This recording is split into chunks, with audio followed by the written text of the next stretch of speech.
today's episode, we continue on our offensive research and development series, and we put the focus today on the tight end position. Skill utilization and skill development are two main functions of coaching. Our research and development series has put a focus on these components because the proper placement of personnel and a focus on the improvement of each player on your team provides a huge benefit in building a positive culture. As I said, today we'll focus on the tight end position.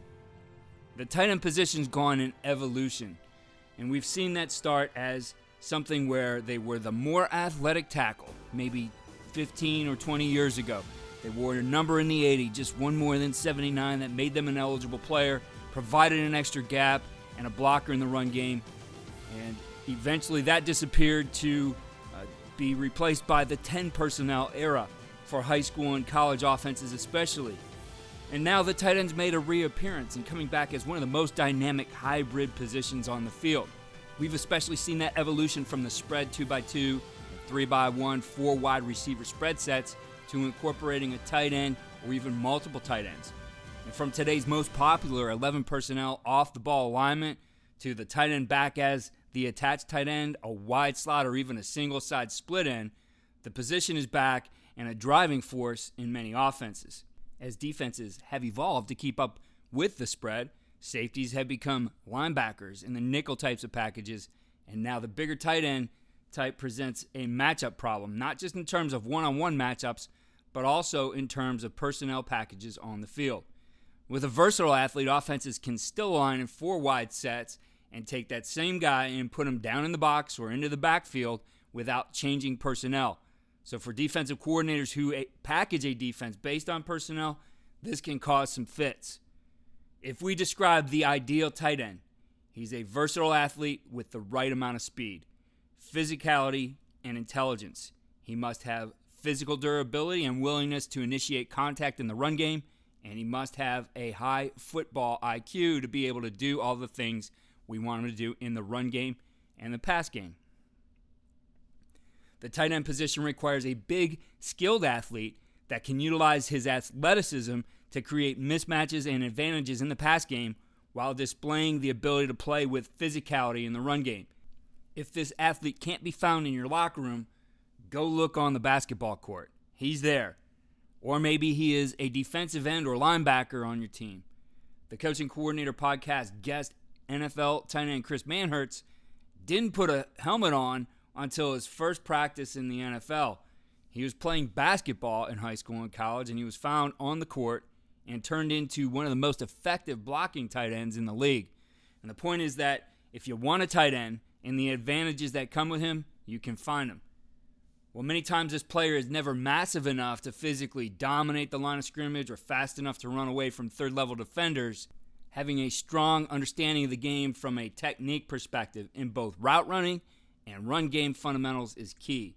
A tight end that can capture the edge will immediately allow an offense to be effective on the perimeter, and most likely will help create the distortion of the defense that will open up running lanes. As we've described before, that type of skill matches the stretch play as a great possibility for running the football. Let's take a look at some of the advantages of the tight end.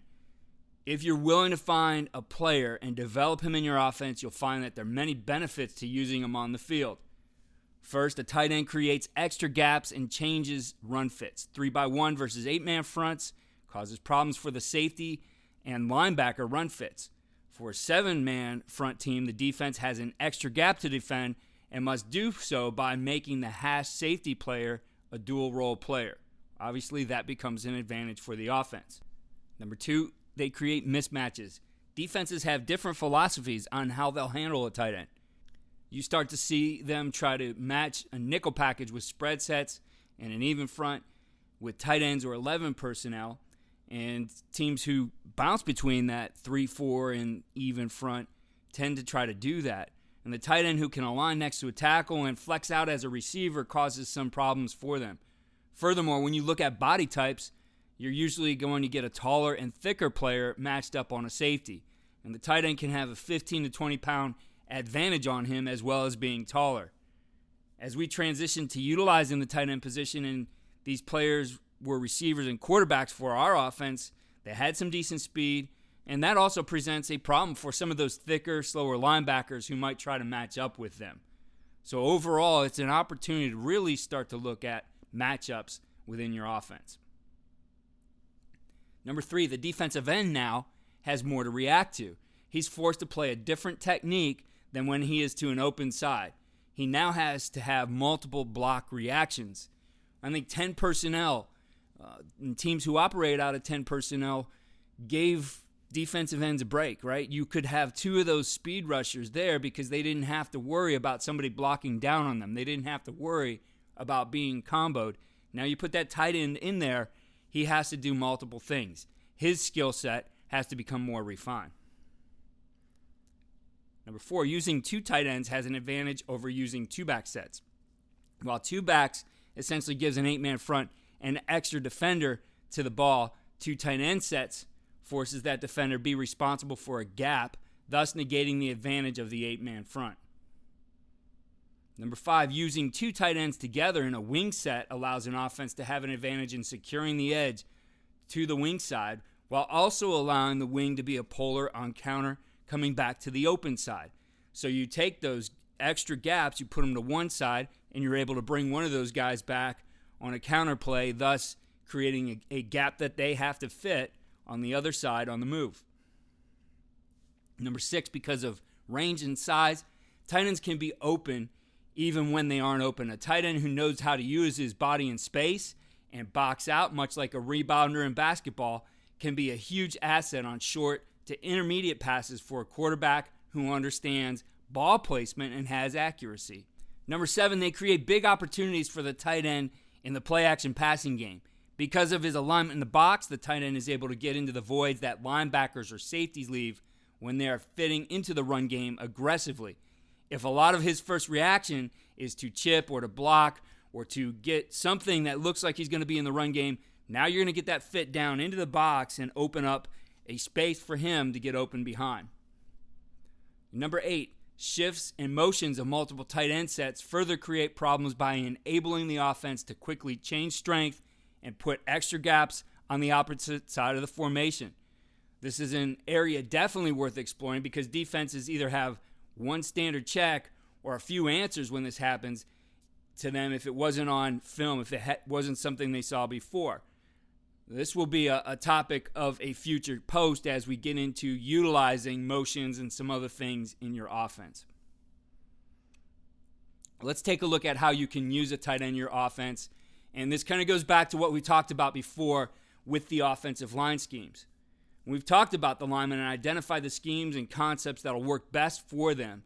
But utilizing a tight end doesn't change any of that. It simply enhances those schemes by creating more gaps for the defense and allowing you to find the best fit for your tight end within those schemes. Tight ends may be able to cover up some of those deficiencies, as we mentioned before. For example, that less athletic tackle who's a weak spot on something on being able to run counter that requires that second polar can turn those duties over to the tight end. That more athletic tight end can become the second polar who's going through to level 2. The tackle that needs help in protection can now get a chip from the tight end to slow down the rusher and allow that tackle to better make his block. Just a couple examples there of how a tight end can be utilized to help some of those deficiencies or perceived deficiencies that you have within your personnel in your run game and pass game.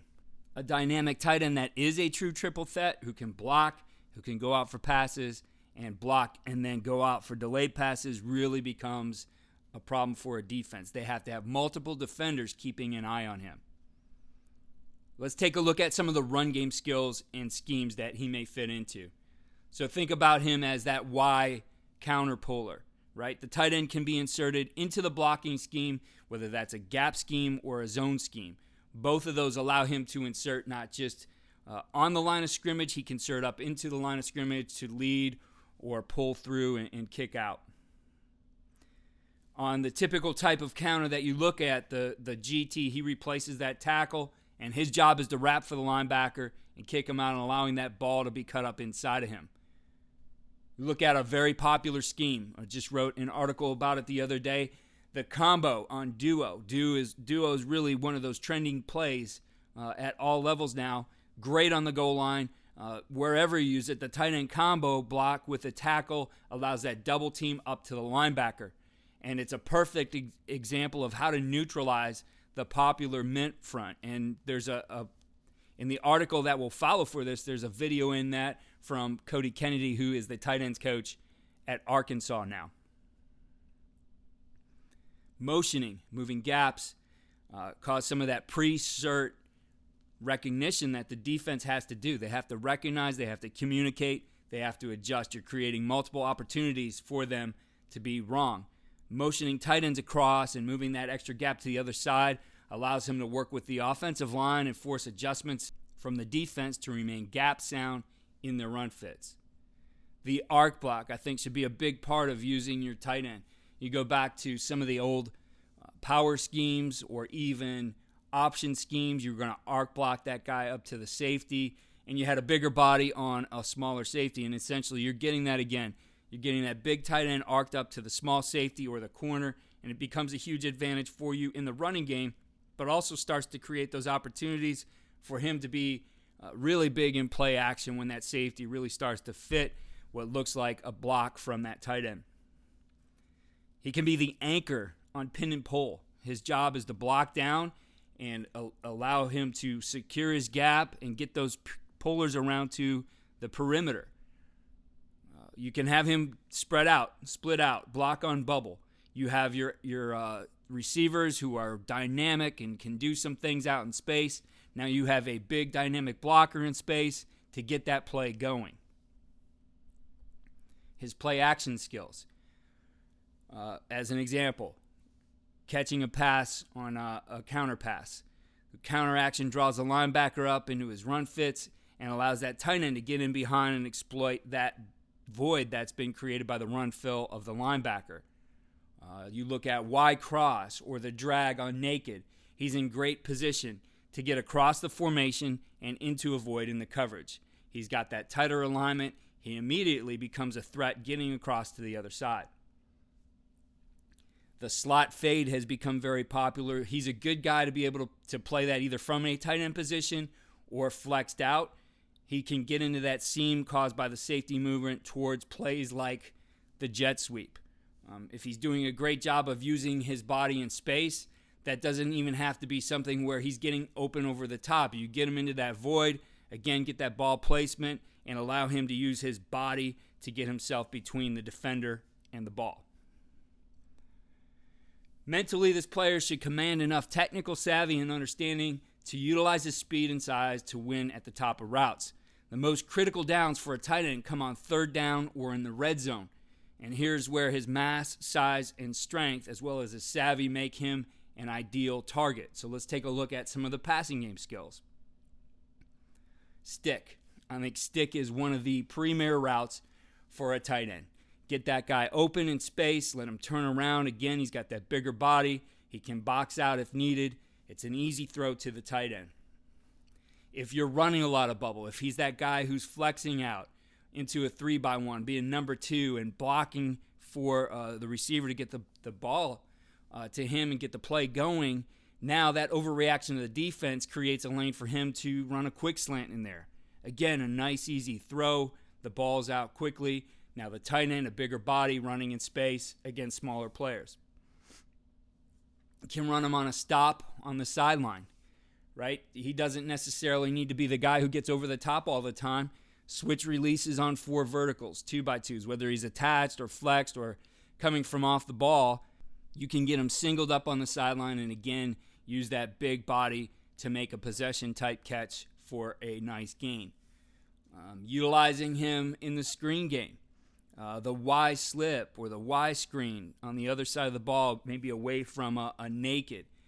Again, another chance to get the guy the ball in space. The ball doesn't have to be thrown that far down the field, and he becomes a threat in the passing game and being able to do some things with him that look like maybe he's going to block, slip him into space and get the ball, again, bigger body with the ball in space. You see teams using guys like Kelsey on things like power read, where instead of the quarterback running the power, you shovel it underneath to the tight end, and who's in an offset position next to the tackle, and now he's running the power up in there. Again, a bigger body running the football in the middle of the field. Delays, I think. Delays are great. You allow him to get into the protection a little bit, help the protection, and then get him into a void left by the linebacker drops, right? The timing of the play. The linebackers don't see him as a pass threat immediately. They drop out. He gets the ball in space. And again, you're going to get nice chunks of yardage there. I love the spot route for the tight end. Again, using that bigger frame, get him between the linebackers, have him sit down, and let the quarterback make a nice short throw with great ball placement. You look at him for verticals, especially 3-by-1. He's that guy getting across the field, stretching into those voids. If he uses the right release, he's going to get over top of those linebackers and maybe just underneath the safety where he can catch the football. And again, get into a one-on-one situation and make a smaller guy make a play.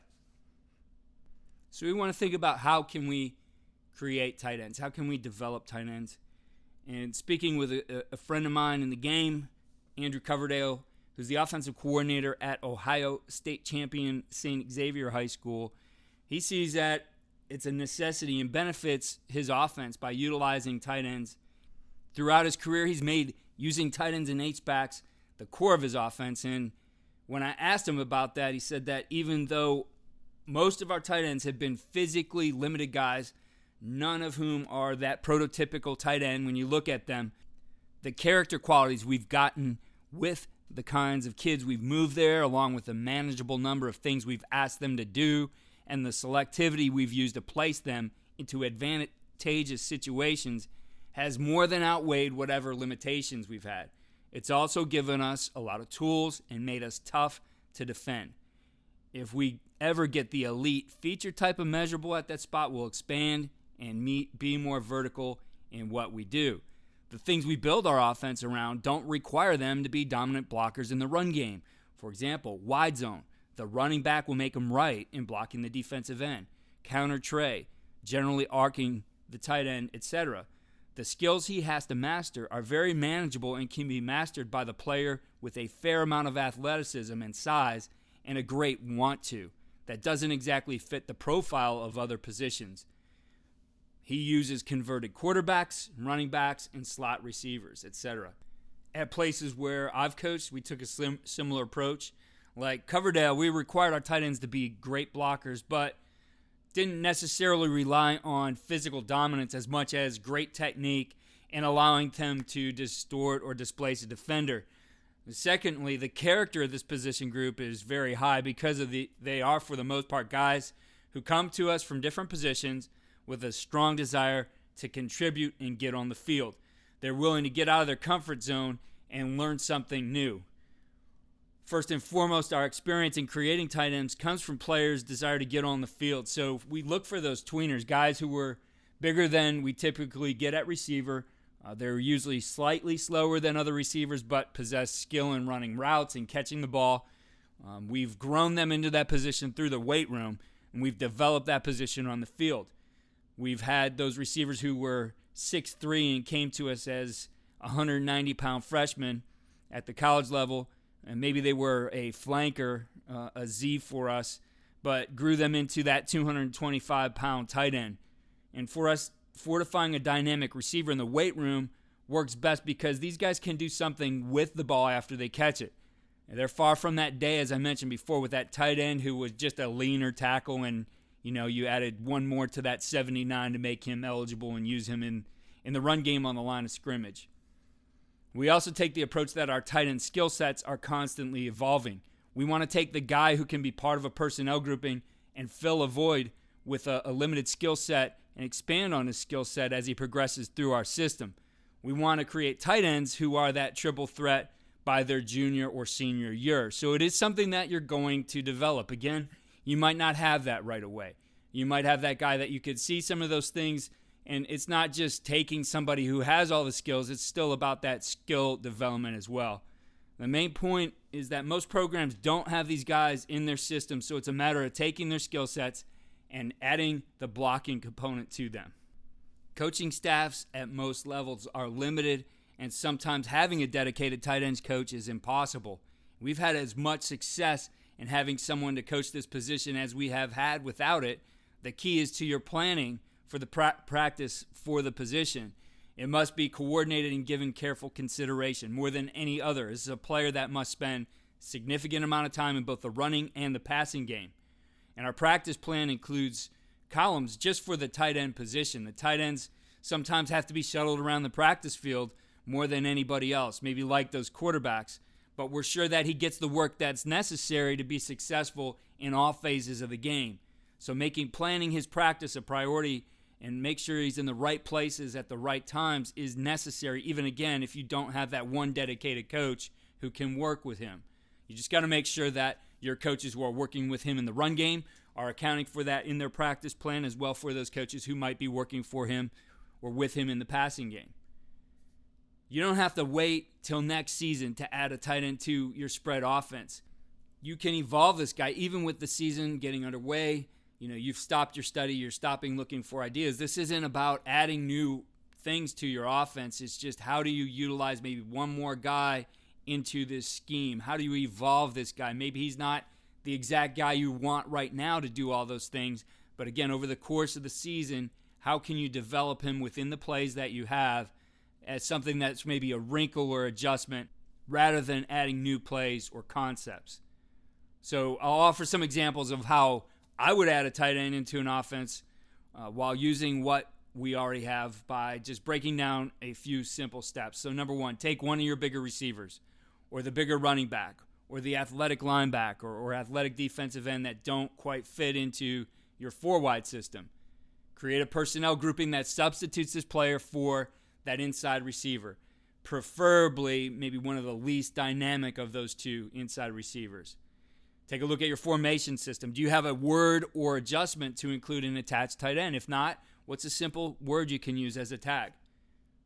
In my opinion and experience, is adding the tight slot alignment rather than adding the tight end up on the ball may be more forgiving in technique and adds the ability to use one adjustment to multiple things within your offense, because he can create the extra gap and still have the ability to motion, block down, reach, combo on zones, arc to safeties, be at the wrapper on your counter play, replace the tackle maybe even on a wrap or a dart play. Again, if you found some deficiencies in some of those things you want to do when you're looking at your offensive line, can he replace some of those because he's more athletic? Start with your most basic schemes, and how do you add him into that scheme?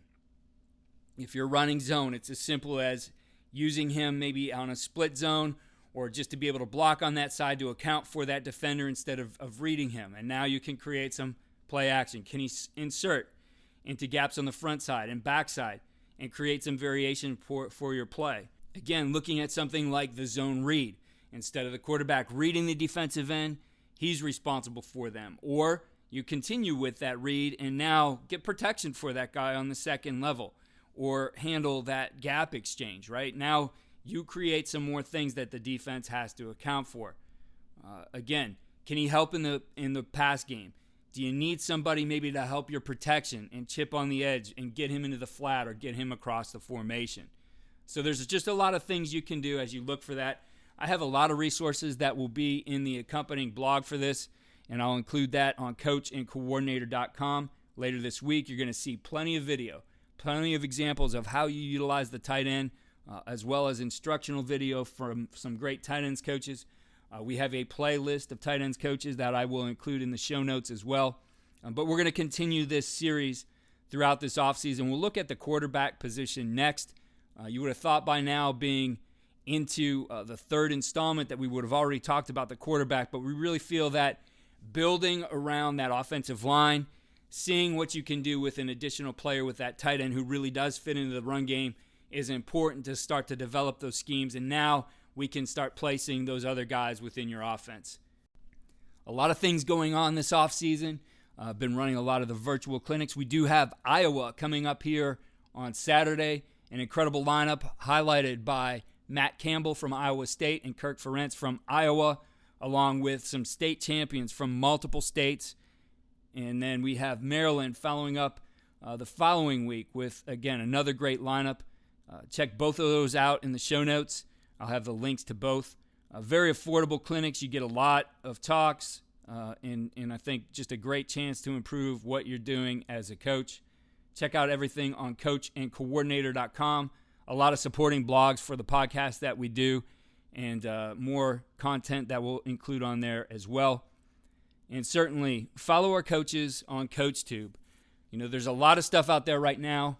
Certainly you can find a lot of things for free, but I can say that the guys who put their stuff on CoachTube really make it a point to include the details you need within their courses.